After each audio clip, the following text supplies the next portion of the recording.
please like our video and subscribe to RotoWire. Then go to rotowire.com/pod for a free 10-day trial. Welcome to the award-winning RotoWire Fantasy Basketball Podcast, sponsored by BetMGM. It's Friday, February 12th, 2021. Alex Barutha here, Shannon McEwen, and Ken K. Train Kreitz on the call. All aboard!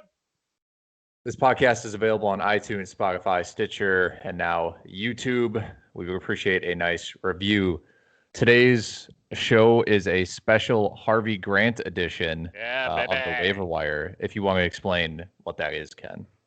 Well, I'm wearing my 30-year-old early 90s Bullets gear with the Bernard King lid and the ratty old T-shirt to celebrate the Harvey Grant Waiver Wire edition. Harvey Grant, 2 years of 18 points a game for the woeful Bullet squad that just really had no one else on the roster. Proof that someone on really terrible teams, like those early 90 Bullet squads, someone has to score, and there is value on terrible teams, generally with lesser-known names. So we're going to look at losing teams for our Waiver Wire ads today. But first, we will do the news. So Anthony Davis, he is questionable for tonight's game against Memphis. There's kind of some big news here. He's missed 2 straight games with Achilles tendinosis. So what tendinosis is, it's a chronic condition involving the deterioration of collagen, which is a structural protein in a tendon caused by chronic overuse of a tendon. Not too surprising for, high-level athletes, obviously. Through 21 games, Anthony Davis. Or podcast Davis. hosts. I'm pretty sure one of us has tendinosis somewhere. People who have to write John Conchar injury updates every day. If you have AD on your team or you've been paying close attention, his scoring, boards, blocks, threes are all down. Free throw shooting's down. He's 17th in 9-cat leagues per game. Shannon, how worried should we be about Anthony Davis? Just slightly worried. I believe if you drafted Anthony Davis, you probably weren't too worried about the injury aspect of it, just because it's a known quantity. For the most part, he's been healthy. He's played in 21 games so far this year. The minutes have been down a little bit from last year. There's nothing you can do, really. Right. I mean, that's the one bad part. The only option is to trade him, right? You can't drop him.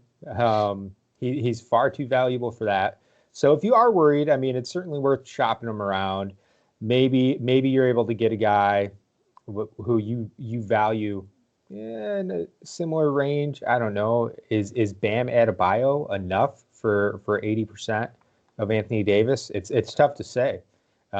We know Anthony Davis is a top 5 guy when he's 100%. So, it's just, can you get enough in return if you're that worried? It's worth shopping him around, but that's about all you can do. Well, how do you feel about the reverse, Shannon, of lowballing some owners that do have him?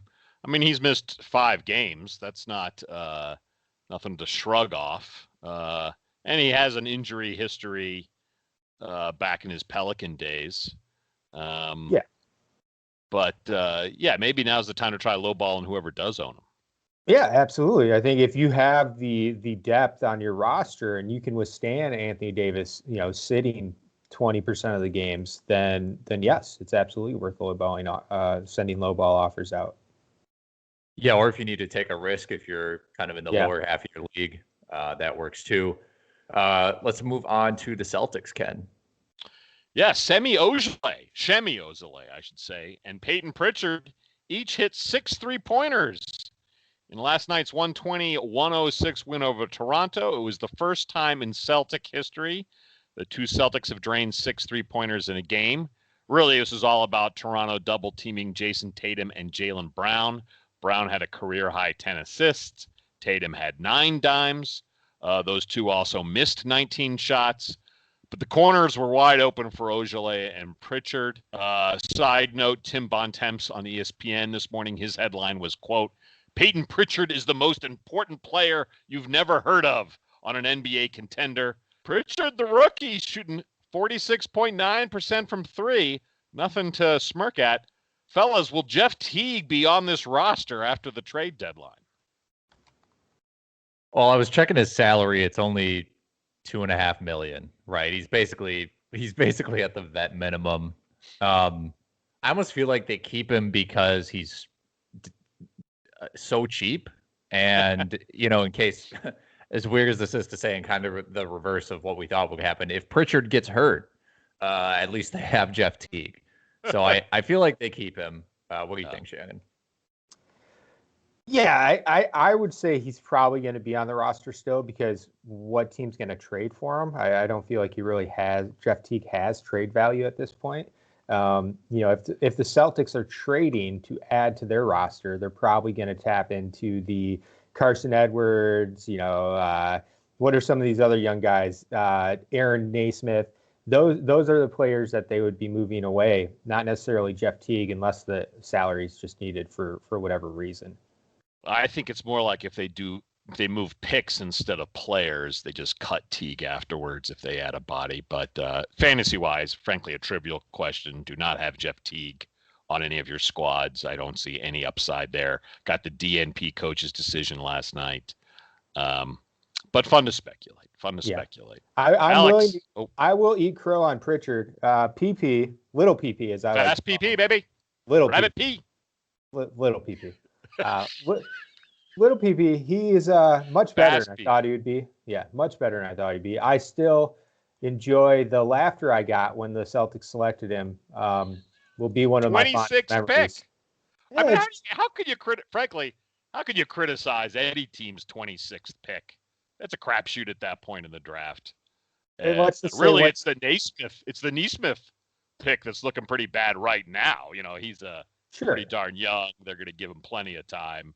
You were talking about who would the Celtics get rid of. Carson Edwards is probably as much on the hot seat to get dumped if they need a roster spot than Jeff Teague. If an algorithm were to spit out, if it's the Boston Celtics pick and algorithm spits out a random picture of a basketball player that they're going to select, it's going to be little PP. Tommy Heinsohn. Heinsohn at Fast PP smoking a cig in the back alley. That's why I cracked me up. But he's been solid. He's been really solid. So, I don't think he's on many fantasy radars yet. Marcus Smart is out, which is one of the reasons why he got a little bit more run last night. I'm not, if I'm in a deep enough league or a dynasty league, I think he's worth a look. But, most standard 12, 10-team leagues, he's not even sniffing that yet. Tyler Hero last night was a late scratch, ended up in the league's health and safety protocols. It wasn't the first time this season that Hero has been in those protocols. It's not clear if he tested positive or the absence is related to contact tracing. I assume that information will come out either today or tomorrow. This should probably open up more time for Gabe Vincent, but it could just be a situation where we see Kendrick Nunn emerge again. Yeah, we've discussed Nunn as a free agent option on past pods. He's only rostered in 40% of Yahoo leagues, in a bit less in ESPN. Nunn's a guy who during the regular season produced very well, eating regular minutes.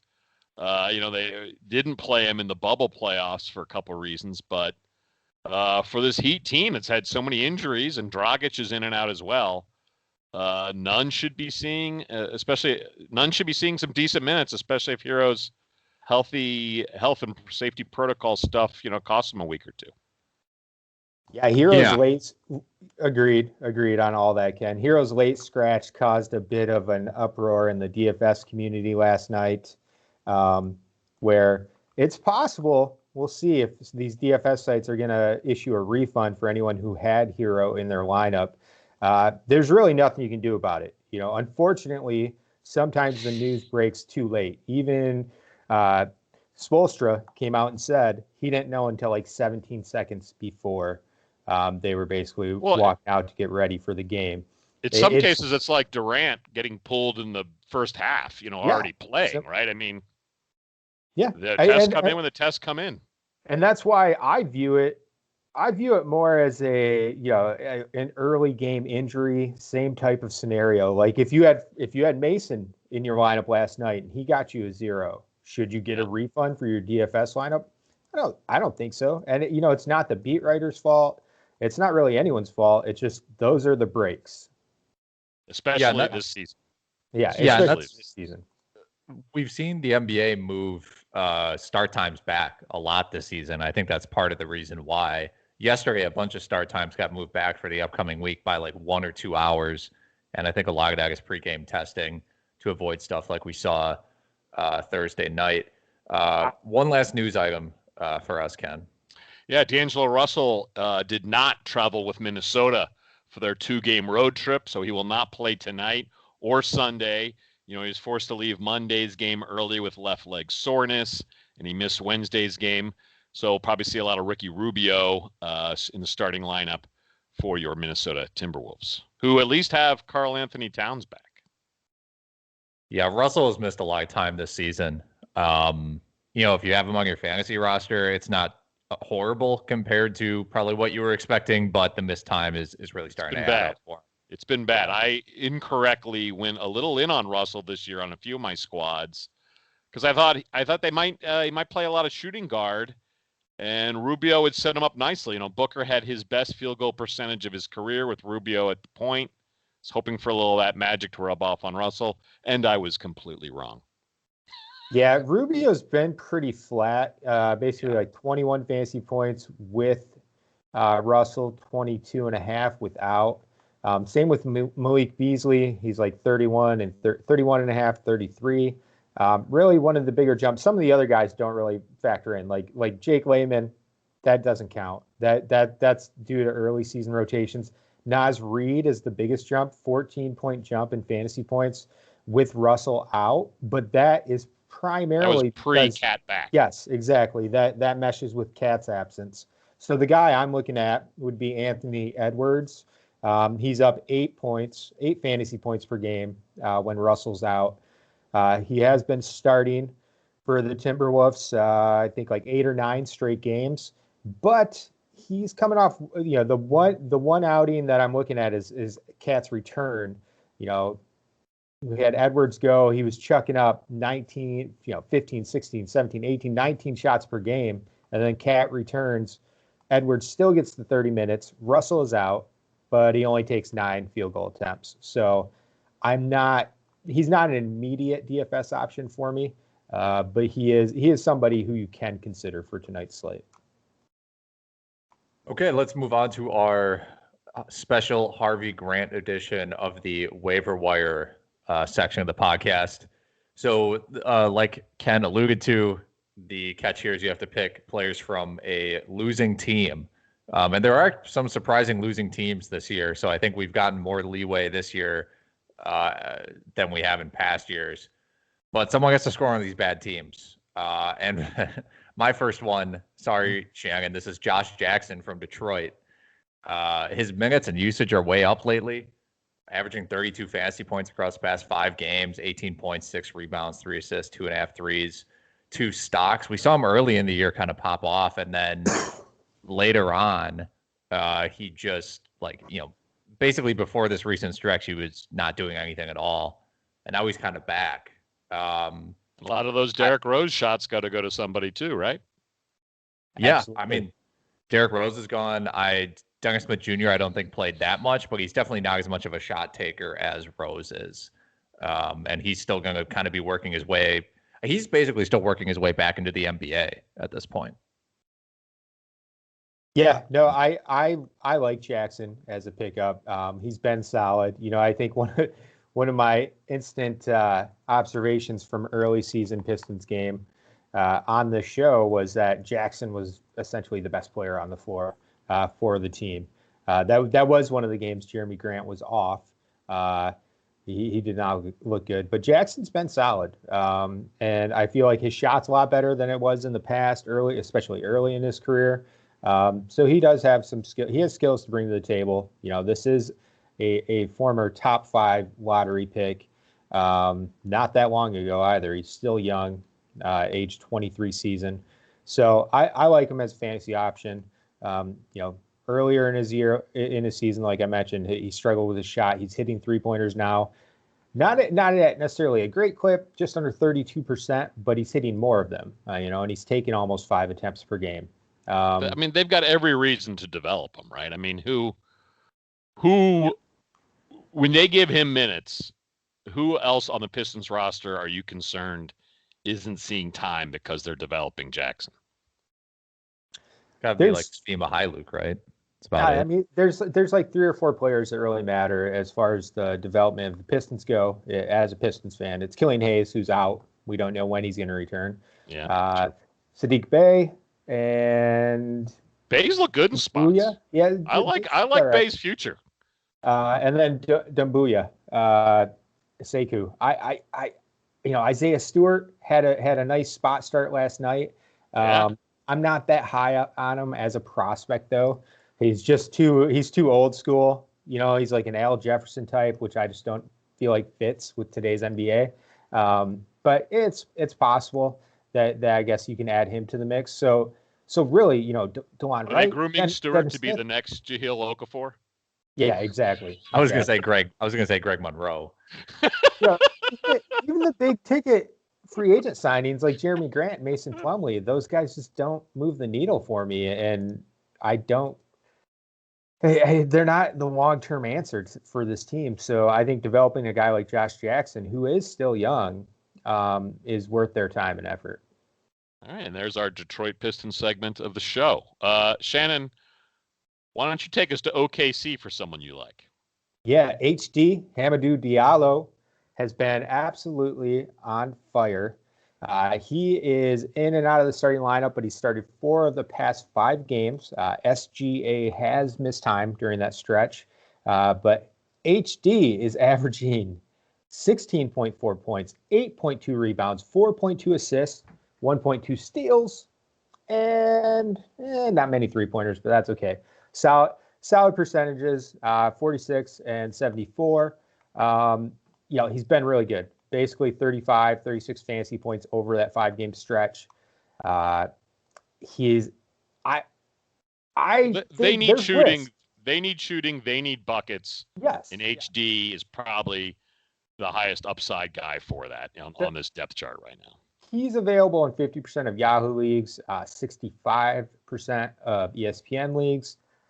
I just feel like there's upside there. There's potential. I know once the team gets healthy, once SGA returns, and some of the other options that are out right now, like George Hill, Maladon, it's possible that Diallo moves back to a bench role, but it's also possible he's shown enough that his increased usage and minutes and run just continues. So I think he's worth grabbing, at least taking a short-term look at, and hoping that he sticks, in the starting lineup or at least in a prominent role in the rotation. He won the 2019 dunk contest, which is kind of the only reason I think anybody has ever heard of him, if you have heard of him. But obviously now he's turning into a pretty well-rounded player. Ken, who is available in 50% of leagues that you are looking at this week? This is also my dull suggestion of the week, which I like to do, Alex. I'm going to go with Kelly Olynyk, who's rostered in 43%. Boy, the poor Heat can just not stay healthy. We know there's no Meyers Leonard this season, much to Shannon's disappointment. The Heat play 4 games next week, qualifies at center. I'm going to go with the clinic. Kelly Olynyk is a nice Band-Aid, especially if you need help at the center spot. Yeah, he's been good. At least he's playing, right? Like last year, he was barely in the rotation. Right. But this year, I picked him up in 1 league. He did good for me for a little bit. And compliments Bam very well. Can hit from outside. Can pass a little bit. Can pass, exactly. Yeah. Okay, for my long shot, I'm going with Josh Hart from the Pelicans. He had a huge game the other day. I think he had 17 rebounds in a game against the Rockets, was that? Yeah, it was. He went for 20 points, 17 rebounds, 3 assists, 2 blocks, and a steal. He's not going to do that every time, but he is one of the best rebounding guards out there. People say not skill-wise, but people compare him to like the guard version of Charles Barkley. He's out there getting rebounds as an undersized player. Not insane stats. Take some ill-advised shots. Yeah, but he's basically 9 points, 8 rebounds, 2 assists, and a steal this season, which is pretty good for someone rostered in less than 25% of leagues. And they we need see some him punch off the bench too. They need him. Yeah, and JJ Redick might get traded. I just think Josh Hart sees that how porous Zion's rebounding is, and he's like, I got to pick up the slack. Yeah, Zion gets like 4 defensive boards a game, and Josh then is Hart's winded. Like, then he's just holding the shorts. Oh, I'm exhausted. So I've got a couple long shots of the week. The first is actually just a toss-up of a guy we spoke about previously, and I want to get your take on him moving forward. Immanuel Quickley for the Knicks. He is still owned in about 30% of Yahoo leagues. This is a guy who we recommended earlier, had a great stretch. He's been one of the better rookies this season, but now you've got Derrick Rose in town. And Exactly. Quickley's minutes were already on the decline. What do you do if you own Quickley? Are you dropping him? 12-team league, standard leagues, I think so. Just I don't know how many shots are there, and I actually think long term, for if you're a Knicks fan, bringing Rose in, not putting too much responsibility on the rookie Quickley is a good idea because this offense is desperate for shots. But short term, not good for Quickley, not good for fantasy managers. Yeah, he might be a hold if you have a good lead in your fantasy league, I'd say maybe hold him. The thing is, like, Rose played his first game the other day, and it was Austin Rivers was completely out of the rotation. Like, Austin Rivers is just, I think, gone, and people were worried about Quickley minutes. Yeah, because they really gave just him a Austin shot. Rivers. I was high on him temporarily, and I was wrong. He was terrible in the shot he got, and they just just gave him all the minutes he could take, and they were terrible. Right. And there's still some room for Elfrid Payton's minutes to get reduced. So I'm not panicking if I have Quickley. Some chatter about Payton actually getting dealt, which that is the reason you hold on to Quickley. That would open up a lot of time. I heard that as well, even though that's kind of counter to like them wanting to win. So there's a lot of like obviously mixed messages coming out of New York, but I think he's a hold if you're in a really good situation and if you are desperate for climbing up the ranks. I think you have to let him go. If you're in a standard league.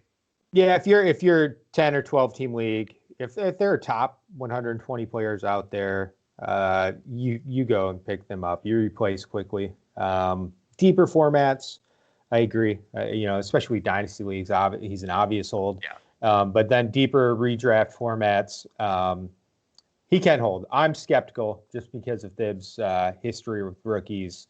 I'm skeptical unless Payton gets moved or injured. I just don't think Quickley's going to see enough run to even repeat what he did earlier this year. And then my actual pickup is another rookie, Patrick Williams for the Chicago Bulls. He's been really any problem seeing minutes, Patrick Williams. Yeah, no, they've been dedicated to giving him boatloads of minutes since the jump. Rather surprisingly, even over guys like Otto Porter. And so he's locked in the starting lineup. His minutes and his production have both increased recently.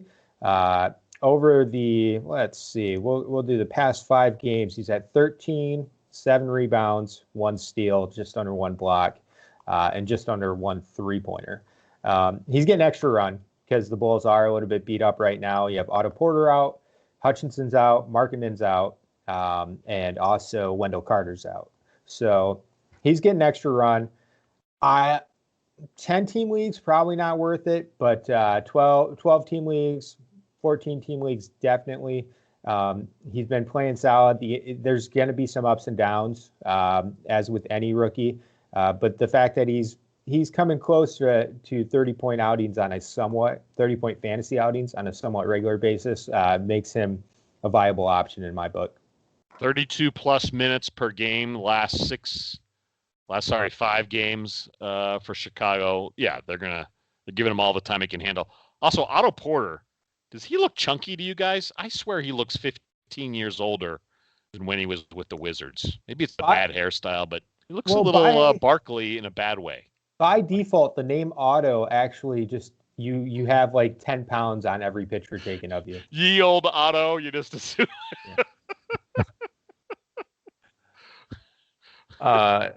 Ken, who is your long shot of the week? I am going to beat the same drum from last week. Jae'Sean Tate. Houston Rockets still only rostered in 11% of leagues. He's shooting 62.5% over the last 6 games. Last night, he went 16 points, 7 boards, 2 assists in their loss. He's ranked 71 the last 14 days in 9 category leagues. You know, there's a lot of time for a lot of open spots for playing time in Houston. They're starting and committing to Tate. Still like him as my long shot. Yeah, especially as long as Christian Wood is out. Yeah. Yeah, and even after Christian Wood returns, Tate's going to stay. You know, it seems like he'll stick in the starting lineup. You know, you have House. House is there as well. PJ Tucker.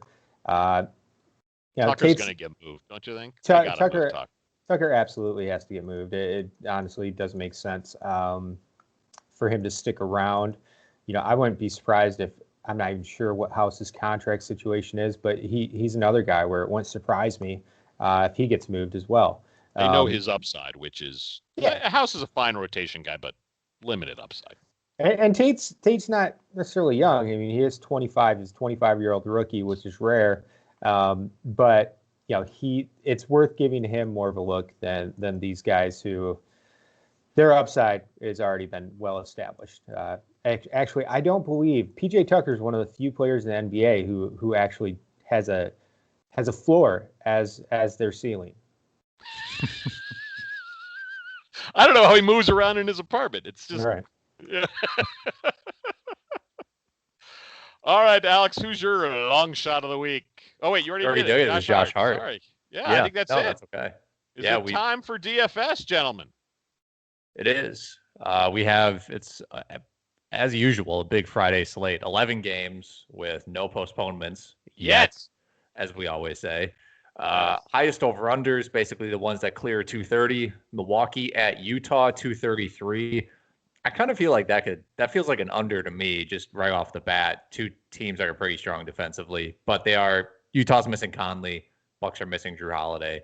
And then New Orleans at Dallas, 232. You can kind of understand why that is where it is. I don't even know if I want to list off all these injuries. You are probably just better off. Can we bitch about the Wizards resting Beal? He last played Wednesday. His next game's at home again, midday Sunday. I know he's getting a lot of minutes, but come on, he's not even sniffing a back-to-back. He's not even traveling. Maybe it's a mental rest. Just psychological damage kind of rest. They're 6-16, and I think he's only sat 2 games so far this season. I mean, it'd probably be more of a crime if there were fans in the stands playing money to witness the Wizards, which is bad enough. But anyway, I'm going to run through this injury list because it is insane. Beal out, Paul George out, SGA out, Drew Holiday out, D'Angelo Russell out, Brandon Clark out, Marcus Smart out, Conley out, LeBron probable, AD questionable, Aldridge out, Markkanen out, Kemba doubtful, Devontae Graham questionable, Blake Griffin doubtful, Wendell Carter doubtful, Fournier questionable, Plumlee questionable, and Cole Anthony questionable. God, there's so many possibilities. What's the Magic front backcourt tonight? My goodness. Oh yeah, Mason. My guess is Mason's probably going to be out. You know, he left last night's game after 30 seconds of play. He was getting the starting nod for Cole Anthony.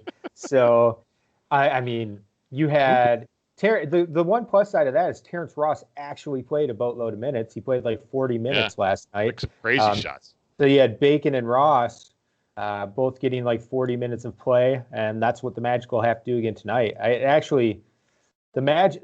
Even Michael Carter Williams is dinged up. Yeah, everyone's dinged up. It's insane. All right, Alex, who's your first pick? First pick is Al Horford versus the Nuggets. As we mentioned, SGA is out, George Hill is out, and there are other guys questionable, like I think Isaiah Roby. Horford, 37 fantasy points per game across the past 7, and he's hit 50 fantasy points twice in that span and 49 once.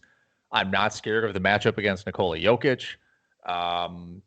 And I think just at 6,200, he's just a high floor player who also has a good ceiling at this point. It's hard to go wrong with Horford in a cash or a GPP. He was the first player I put into my lineup when building last night. With SGA out, he's just been a stud. Even when, he doesn't need even 35 minutes to do it. He had a 49-point fantasy outing 2 weeks ago with 29 minutes played. Actually, his 59 fantasy point outing was with 29 minutes played. But with all the injuries for the Thunder, there's a good chance he sees more than that tonight. So yeah, he's 6,200. I was actually amazed that he wasn't in the $7,000 range.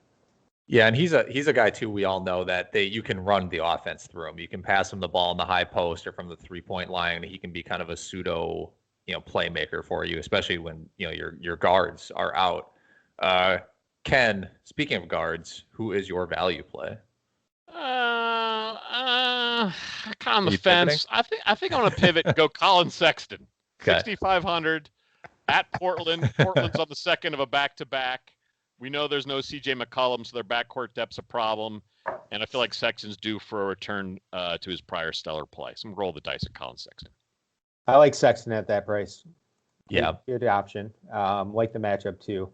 So I'm going to stick with the Thunder for a couple guys. I mean, there are other players who deserve a look from that team.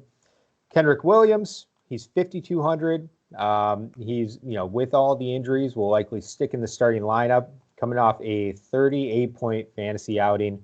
Had a couple 25-point outings before that. I think 30-point fantasy points or so in 35 minutes is about what I would project for him tonight. And then my boy Diallo, he is now at point guard on FanDuel, and he's $7,000. It's kind of pricey, but I still like him just because they're going to have like a 6 or 7 man rotation tonight. Specifically in the guard spots, he's going to be asked to handle the ball quite a bit. I don't know how I would be amazed if he doesn't have 35 to 40 fantasy points tonight. Yeah, the FanDuel kind of took the air out of the like heavy value with him with the pricing. So I could see, I think it's reasonable to pivot off of him if you're in a GPP. Mm-hmm. But I still like him. Obviously that Denver matchup is good. Second guy I like, Jordan Clarkson, Utah against Milwaukee. Mike Conley's out for this game, and Jordan Clarkson's only 4,700.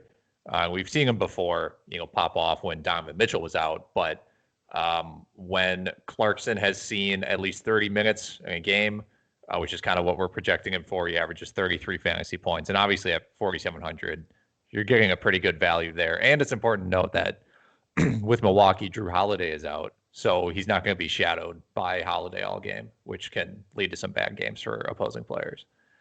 Yeah, the Conley's absence is an interesting one because it opens up a guy like Clarkson.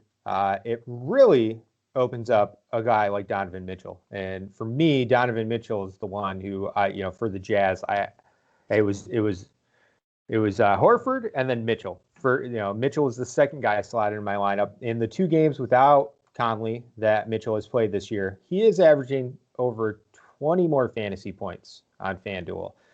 Jumps up from 35.5 to 56.2. I know it's not a great matchup. I think the fact that Drew Holiday's out for the Bucks makes it a little bit better, actually, because he's not going to have Holiday hounding him on the defensive end. So just that jump. I mean, with Conley out, Mitchell's going to have to carry the load on offense, handle the ball more than he usually does, which is already a lot. So he's a guy who, easy 40-point projection for him for tonight with upside to top 50 again, like he has done a couple times already in the past week. Pen, is there anybody that's catching your eye? I mean, we have some bad defenses on the slate, like Washington. We mentioned Denver. You already got Portland. Well, I'm tempted to see how Isaiah Stewart might do in a second game if Plumlee's out for the Pistons. 3,600, so cheap, but that's probably need to follow the news call. Both teams are going to be tired. It's back-to-back for Detroit and Pistons, so a young guy like Stewart ought to get a lot of run. But that's if Plumlee's out. Yes. Yeah, absolutely. Stewart's about a fantasy point a minute for this season. So obviously, if he can start and see 30 minutes, anybody who has a shot at 10 times value, It's got to be in your lineup. If you guys can bear with me, I have a long list of other guys that I'd love to talk about for DFS. Let's do it. All right. So the other side of that Utah-Milwaukee game, Chris Middleton, he's the guy. He's the actual guy to target with Jrue Holiday out. In the 2 games with Holiday out, Middleton's jumped up 14 fantasy points per game. We've seen it the past couple of games. Middleton's been great. You have Dante and Bryn Forbes. Those are 2 options, cheaper options as well. But I really love the 50-point upside that we see with Middleton when Jrue Holiday sits.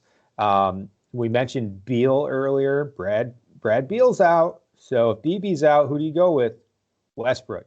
Westbrook's actually cheaper than he probably the cheapest he's been all season on FanDuel, 8,700. He is cheaper than De'Aaron Fox, who has been on an absolute tear. But with Beal out, even though I'm not a fan of the matchup against the Knicks, I like Russ Westbrook a lot tonight as well. Do you prefer Westbrook at 8,700 versus Trae Young at 10-1? I do, yes. Yeah, I do prefer Westbrook there. And actually, just in general, point guard is a pain to pick just 2 guys tonight. This slate for point guard, I mean, I love the heater De'Aaron Fox has been on. Dame Lillard, same thing. He is coming off the second game of a back-to-back, but still with McCollum and everyone else out for the Portland Trail Blazers, Lillard's great. Westbrook, LaMelo Ball. If Graham sits again, both LaMelo Ball at 7,700 and then Rozier at 6,400 are both really good plays. Lonzo Ball, he's been on either 6,900. Jamal Murray, probably the cheapest he's been this season, 6,700. There's just DeJounte Murray. He's been ridiculous. Good matchup against Atlanta. There's so many good point guards to target. It's absolutely, it's hard for me to just pick 2. We need to go with the 4 guards, 4 forwards, 2 centers. I had Russell Westbrook on my original recommendations, and then that Knicks defense sort of convinced me not to, but I just stuck him back in. There you go. Yeah. There you go. I like your call of Chris Middleton for sure. I mean, over the past 2 games, first game with Holiday out, 29 points, 12 assists, 8 rebounds, 3 steals. Second game with Holiday out, 18 points, 11 rebounds, 11 assists, 5 rebounds. Also, Bryn Forbes is pretty bad. Yes. So as a Bucks fan, everyone who watches this team is absolutely desperate for someone to take his minutes. He shoots every time he touches it. He doesn't play defense, but he can hit some threes. I just wouldn't recommend him in DFS. Agreed. That's about it for me. I mean, I think you covered. I think you cover everyone that was really a standout. Like Julius Randle potentially, against the Wizards, but everyone knows the Wizards defense is bad. So some of that kind of goes without saying. Yeah, you've got the Clippers with Paul George out. Right. Obviously Kawhi's a better option with George out. The matchup's great against Chicago. I expect a big night from Kawhi, but he's also been priced up. He's up to 10,000 now. The other option from at least and then this is a surprise because he's been such a goose egg all year. Lou Williams is starting to come alive. He has outings of 39 fantasy points and 42 fantasy points in the past 2 games. Unfortunately, he's up to 6,500 now, so I think that prices him out. I'd rather go with, if you're forced to go with a shooting guard in that price range, I think Colin Sexton's safer, Gary Trent's safer. So I'd go with one of those guys instead. But I do think it's worth looking at that Clippers matchup with George out, the Clippers-Bulls matchup, because 1, the Bulls are just so weak on D. And then 2, on the Bulls side, there's no Paul George there. So the Clippers are missing one of their defensive stoppers. It makes me, a little bit more willing to go with Zach LaVine or Kobe White. Yeah, this slate is just wild. It's going to be hard to get a handle on. Okay, let's move on to Ken's old man rant. I've got some old guy trivia first. I want to go into I'm wearing the Bernard King lid today. Bernard had 2 awesome seasons with the Bullets back in the day. I'm going back to his career stats. Sorry, 4 seasons. In his age 34 season with the Bullets, how many points per game do you think he got as a 34-year-old playing for the Bullets? Bernard King, Converse-sponsored legend. How many points per game? Points per game. 28. I'm going to guess. I'm going to go 21. Shannon nailed it. 28.4 points per game. In his lone all-star season for the Bullets, he had 3 all-star seasons prior. But 34, how about that? Then he blows out his knee, and that's when Harvey Grant takes over for a atrocious Bullets squad. But wearing the hat today, I felt like I had to go there. But all right, old man rant. Actually, I just have happiness today, as I enjoyed fellow old men Charles Barkley and Carmelo Anthony talking after the Blazers win last night. I'll post a little tweet up on the pod article on the site. Melo had just dropped a season-high 24 points, with not much else, in 26 minutes off the bench for Portland.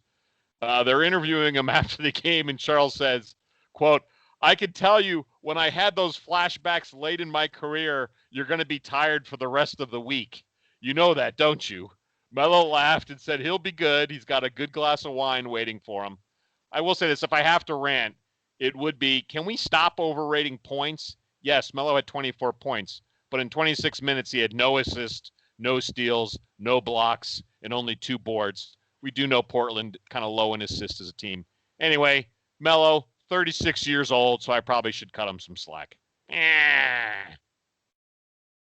Yeah, they need Melo again this season. Like I think he's just getting jobs because they need him so bad. Like if bodies are dropping.